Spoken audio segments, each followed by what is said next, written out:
दक्षिण 24 परगना जिले में स्थित है ये सोनारपुर बेहद संवेदनशील इलाका माना जाता है। बीजेपी और टीएमसी कार्यकर्ताओं के बीच यहां पर हिंसक झड़पें आम हैं, अक्सर होती रहती हैं। चुनाव के दौरान भी बीजेपी के एक कार्यकर्ता के घर पर आग लगा दी गई थी और आज हाल ये हुआ कि जनता का गुस्सा अभिषेक बनर्जी पर फूट पड़ा।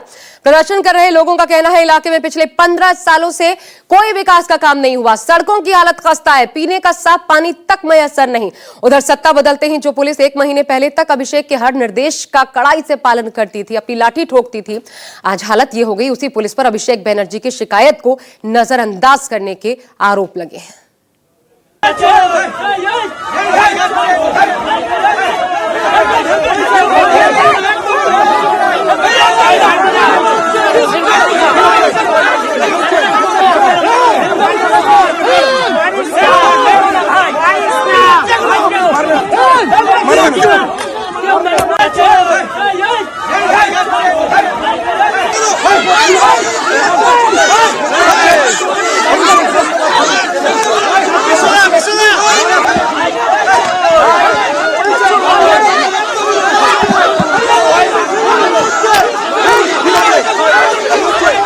सैकड़ों लोगों और मीडिया के कैमरों के सामने अभिषेक बनर्जी पर थप्पड़ बरसाए जाने लगे।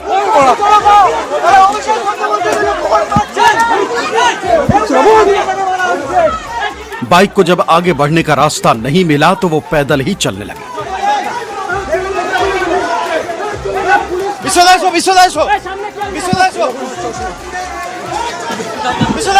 सुरक्षा घेरे में लेने की कोशिश के बावजूद ये देखिए पीछे से लोग उनकी शर्ट खींच रहे। मीडिया के लोगों ने भी उन्हें बचाने की कोशिश की,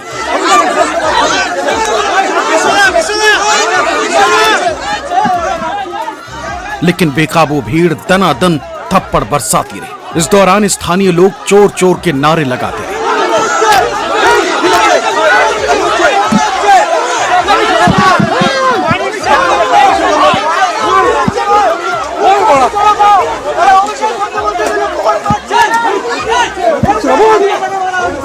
हमले के बाद अभिषेक को उनके सुरक्षा कर्मियों ने हेलमेट पहनाकर वहां से निकालने की कोशिश की।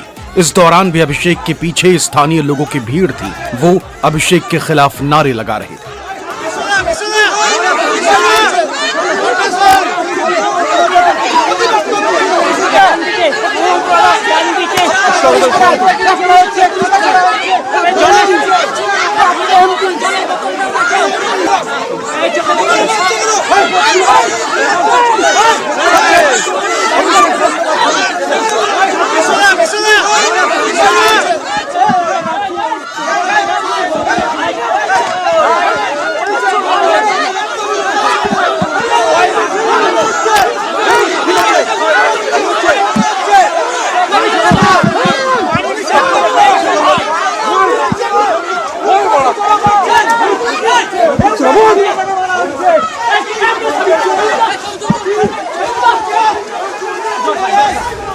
अभिषेक बनर्जी ने यह भी आरोप लगाया है कि अधिकारियों को पहले से सूचना देने के बावजूद उन्हें पर्याप्त सुरक्षा मुहैया नहीं कराई गई थी। उन्होंने कहा कि वो तब तक यहां से नहीं हटेंगे जब तक पुलिस और सुरक्षा बल सुरक्षा सुनिश्चित नहीं कर देते। एरा आमादेर प्राणे मारते चाय, मेरे दिक आमार मृतदेह उद्धार होक एखान थेके, किन्तु आमी जायगा छेड़े जाबो ना। আমি সঞ্জুর বৃদ্ধ বাবা মাকে এই অবস্থায় ছেড়ে যাব না যতক্ষণ না ফোর্স এসে রিকভার করবে। আমাদের এখানে যারা প্রতিনিধিরা রয়েছে আমি বলবো থানায় আবার ফোন করো, মেসেজ করো, ফোর্সের জন্য রিকোয়েস্ট করো। যদি না পাঠায় হোয়াটসঅ্যাপ পাঠিয়ে এটা অন রেকর্ড থাকুক। পুরো ঘটনার ভিডিওগ্রাফি রয়েছে। আমি হাইকোর্টের দৃষ্টি আকর্ষণ করছি, আমি রাজ্যপালের দৃষ্টি আকর্ষণ করছি। কি বাংলার পরিস্থিতি, এখানে প্রায় 50 জন সংবাদ মাধ্যমের প্রতিনিধিরা রয়েছে, দরজা ভাঙার চেষ্টা করছে, পুলিশের একটা লোক নেই। কি পরিস্থিতি হয়েছে আপনারা দেখুন। दक्षिण 24 परगना जिले में स्थित सोनारपुर बेहद संवेदनशील इलाका माना जाता है। यहाँ टीएमसी और बीजेपी के बीच कड़ा मुकाबला रहा है। यहाँ चुनावों के दौरान और बाद में राजनीतिक हिंसा का इतिहास रहा है। चुनाव के बाद इस महीने सोनारपुर के कामराबाद नस्करपाड़ा इलाके में बीजेपी कार्यकर्ता सुमैन दास के घर में आग लगा दी गई थी।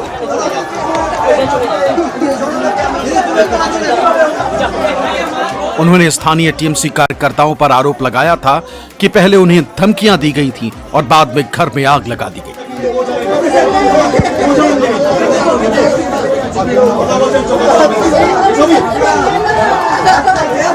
यहां से बीजेपी की रूपा गांगुली विधायक है। उन्होंने विधानसभा चुनाव में टीएमसी उम्मीदवार अरुंधति मैत्रा को हराया था।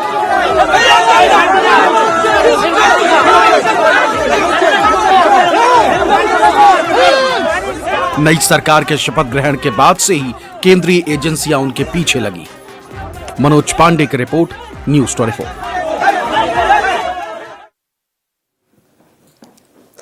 टीएमसी ने अभिषेक बनर्जी पर इस हमले के बाद शुभेंदु सरकार पर जमकर हमला बोला। टीएमसी सांसद सागरिका घोष ने कहा कि बीजेपी ने बंगाल की कानून व्यवस्था पूरी तरह से ध्वस्त कर दी है। सुनिए।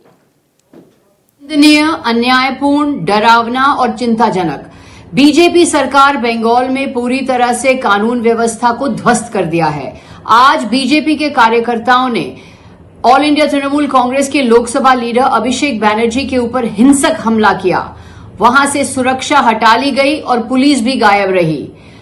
राज्य सरकार का दायित्व बनता है कि हर व्यक्ति की सुरक्षा को सुनिश्चित रखे, सुरक्षा को बनाए रखे, लेकिन बीजेपी हिंसा और हमला की राजनीति कर रही है बंगाल में। आज जो अभिषेक बनर्जी के साथ हुआ है, ये लोकतंत्र के ऊपर सीधा हमला है और ये दर्शाता है कि बीजेपी सरकार हिंसा, हमला और इस तरह के भय और अराजकता की राजनीति करके बंगाल के ऊपर राज करना चाहती है। ये आज जो हुआ है, ये लोकतंत्र के ऊपर एक हमला है। इस घटना पर कांग्रेस अध्यक्ष मल्लिकार्जुन खड़गे ने भी बीजेपी को निशाने पर लिया है। उन्होंने इसको लेकर एक्स पर पोस्ट किया है और जो लिखा है वो हम आपको बताते हैं। ये देखिए। श्री अभिषेक बनर्जी पर हुए चौंकाने वाले हमले की मैं कड़ी निंदा करता हूं। वे राज्य में चुनाव के बाद हुई हिंसा से प्रभावित परिवारों से मिलने गए थे। एक प्रमुख विपक्षी नेता को जानबूझकर पर्याप्त पुलिस सुरक्षा न देना बीजेपी की बदले की राजनीति, उत्पीड़न की मानसिकता को उजागर करता है। और ये तस्वीरें देखिए जो हम आपको बता रहे थे कि अभिषेक बनर्जी से मिलने पहुंची है ममता बनर्जी। उसकी तस्वीरें भी देखिए। ममता बनर्जी इस तरीके से पहली बार पब्लिकली यूं नजर आई हैं। हालांकि उनके बयान जरूर सामने आए, लेकिन ऐसे पॉलिटिकल अगर घटनाक्रम में देखें तो ममता बनर्जी ये इस घटना में नजर आई हैं अपने भतीजे अभिषेक बनर्जी से मिलने के लिए, जिनको चोटें आई हैं, शॉट फाड़ दी गई, उन पर हमला हुआ। जिस तरीके से वहां पर भीड़ थी, जैसे गुस्सा निकाल सकती थी, उसने वो कोशिश की। अभिषेक बनर्जी को पीटने की, अंडे फेंके गए, उन पर लात, घूसे, पत्थर चलाए गए। ये देखिए उनकी हालत आप देख सकते हैं। अभिषेक बनर्जी की तस्वीर, उनको चोट लगी है तो वो दर्द जो है उनके चेहरे पर नजर भी आ रहा है। वहां पर जो उनका अपना सिक्योरिटी गार्ड था और जो टीएमसी के कार्यकर्ता थे, उन्होंने किसी तरीके से उनको वहां से निकाला, लेकिन कंधे में चोट आई है शायद अभिषेक बनर्जी के। वो ये भी कह रहे थे पूरी तरीके से बीजेपी पर हमला करते हुए उन्होंने कहा कि उन्होंने मांगी थी स्थानीय थाने से, उन्होंने सुरक्षा मांगी थी, लेकिन उनको कोई सुरक्षा उपलब्ध नहीं करवाई गई। अब ये जो मुद्दा है वो पॉलिटिकल हो चला है। समाजवादी पार्टी, कांग्रेस जमकर निशाना साधा गया है। लोकतंत्र की हत्या, इसके आरोप लगाए जा रहे हैं, लेकिन ये वो अभिषेक बनर्जी हैं जो कि ममता बनर्जी के दाहिने हाथ, उनके भतीजे। और ममता बनर्जी अगर दिल्ली का रुख करती तो बंगाल कौन संभालता? टीएमसी के आने की सूरत में तो वो अभिषेक बनर्जी ही होते। मैं सीधा रुख कर रही हूं, मेरे साथ मनोज पांडे मेरे सहयोगी जुड़े हुए हैं। मनोज, अभी अभिषेक बनर्जी कहां है? उनके बारे में क्या इंफॉर्मेशन है? कितनी चोटें आई हैं? उनके स्वास्थ्य को लेकर क्या जानकारी मिल रही है? और आगे टीएमसी क्या करने वाली है? जी बिल्कुल आशा जी, देखिए अभी जिस तरह से अब यहाँ अपोलो हॉस्पिटल में अभिषेक बनर्जी यहीं से ममता बनर्जी उनके साथ में लेके सीधा कालीघाट गई हैं। यानी अभिषेक बनर्जी को जो चोटें आई थी उसका ट्रीटमेंट किया गया, उसे इलाज यहाँ पे अपोलो हॉस्पिटल में हुआ है। और अब अगली रणनीति टीएमसी पार्टी की तरफ से देखिए क्या बनाता है। सीधा आरोप वो बीजेपी के ऊपर में लगा रहे हैं कि बीजेपी ने जिस तरह से उनके ऊपर हमला किया, अभिषेक बनर्जी ये आरोप लगा रहे हैं कि उन्हें जान से मार देने की भी बात हो रही थी, यानी उन्हें जान से मार भी दिया जाता, ऐसे इस तरह का आरोप उनके ऊपर जिस तरह से घटना हुआ, जो क्रम हुआ, उसके बाद अभिषेक बनर्जी का चेहरा देखे, जिस तरह से उनके किसी तरह से कहीं ना कहीं काफी जो चोटें आई है, उनका जो चश्मा था उन्हें तोड़ दिया गया। तो अब इसको लेकर टीएमसी की तरफ से देखें कि पहली बार अभिषेक बनर्जी आज बंगाल में जब 4 तारीख को परिणाम आया था आशा जी, उसके बाद 9 तारीख को शुभेंदु अधिकारी बतौर मुख्यमंत्री के पद पे शपथ लिए थे। अभिषेक बनर्जी का आज पहला कहीं न कहीं विरोध था, या कहीं जब निकले थे जनता के बीच में, पहली बार उन्होंने निकला, बेलियाहाटा गए थे, बेलियाहाटा से सीधा दक्षिण सोनारपुर गए हैं। वहां पे देखिए किस तरह से जनता का आक्रोश देखा गया, क्योंकि देखिए लगातार जब टीएमसी के कोई भी नेता यहाँ पे जब बाहर निकल रहे हैं, देखिए 2 दिन पहले हम यहाँ पे शौकत राय जो दमदम के सांसद है, वो जब निकले थे तो उन्हें चोर चोर के नारे लगाए गए। यहाँ ही इतना नहीं, सांसद जो महुआ मैत्री है, जब वो फ्लाइट में जा रही थी तब उनके ऊपर में चोर चोर के आरोप लगाए जा रहे हैं, चोर चोर के नारे लगाए रहे हैं। तो बिल्कुल, कार्यकर्ता ही नहीं, नेता भी निशाने पर है। यही स्थिति बताती है बंगाल की इस वक्त। क्या इस पर अपडेट है, बताते रहेंगे। बहुत शुक्रिया आपका मनोज हमारे साथ जुड़ने के लिए। और इसी के साथ यहां एक छोटा सा ब्रेक।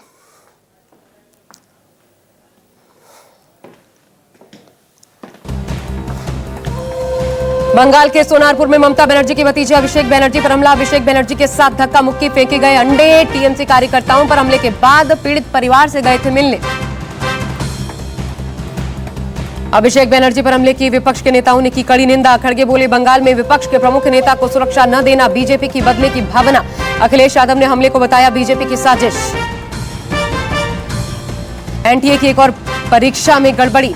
सीयूईटी यूजी की परीक्षा तकनीकी खराबी के चलते देरी से शुरू हुई। एनटीए ने पोस्ट कर मांगी माफी।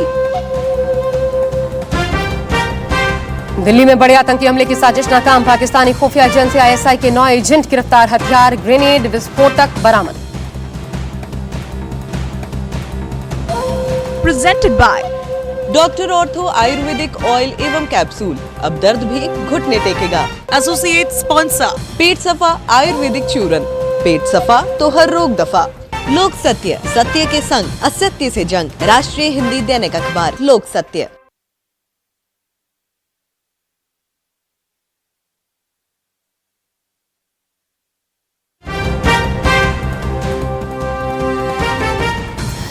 अखिलेश यादव ने देखिए अभिषेक बनर्जी पर हमले को समाजवादी पार्टी के अध्यक्ष अखिलेश यादव ने बीजेपी की नकारात्मक राजनीति बताया है। अखिलेश यादव ने एक्स पर पोस्ट किया है, ट्वीट कर इसे किसी साजिश की तरफ इशारा बताया है। बंगाल में तृणमूल कांग्रेस के महत्वपूर्ण नेता श्री अभिषेक बनर्जी पर हमला। बीजेपी की नफरत भरी नकारात्मक हिंसक राजनीति के सिवा कुछ नहीं। इतने संवेदनशील वातावरण में भी पुलिस की व्यवस्था न होना एक बड़ी साजिश की ओर इशारा करती है। यह अखिलेश यादव का बयान आपने सुना। इधर टीएमसी के एक और नेता डेरेक ओब्रायन का भी गुस्सा फूटा है। एक्स पोस्ट पर बीजेपी पर जमकर हमला बोला है। बंगाल में अभी क्या हो रहा है? दूसरी सबसे बड़ी विपक्षी पार्टी टीएमसी के लोकसभा नेता चुनाव के बाद हुई हिंसा में बीजेपी द्वारा मारे गए व्यक्ति के परिवार से मिलने गए। अभिषेक बनर्जी पर कुछ बीजेपी समर्थकों ने हमला कर उन्हें घेर कर पीटा। उनकी जान खतरे में है। पुलिस कहां है? वोटों की गिनती के दिन सुरक्षा क्यों हटा ली गई थी? गृह मंत्री इसका जवाब दें। यह सवाल पूछ रहे हैं डेरेक ओब्रायन, टीएमसी के नेता हैं, वरिष्ठ नेता। उन्होंने भी निशाना साधा है। टीएमसी ने इसे लोकतंत्र की हत्या बताया है और बदले की कार्रवाई। विपक्ष कह रहा है ये साजिश के तहत, बदले के तहत हमला करवाया गया जानबूझकर। तो बंगाल में आज हालात बेहद अलग नजर आए, क्योंकि हालात ये हो गए कि आप देख रहे होंगे टीएमसी कार्यकर्ताओं पर हमले की खबरें लगातार सामने आ रही थी, लेकिन आम या खास भी अब निशाने पर है। खुद अभिषेक बनर्जी जो ममता बनर्जी के भतीजे हैं, पहली बार इस चुनाव के बाद ऐसे सार्वजनिक तौर पर किसी टीएमसी कार्यकर्ता के घर पर पहुंचे थे, लेकिन वहां उन पर हमला हो गया। और हमला किस कदर हुआ है, कैसे लोगों का गुस्सा फूटा है, वो आप देख सकते हैं। छोटा सा ब्रेक, बने रहिए।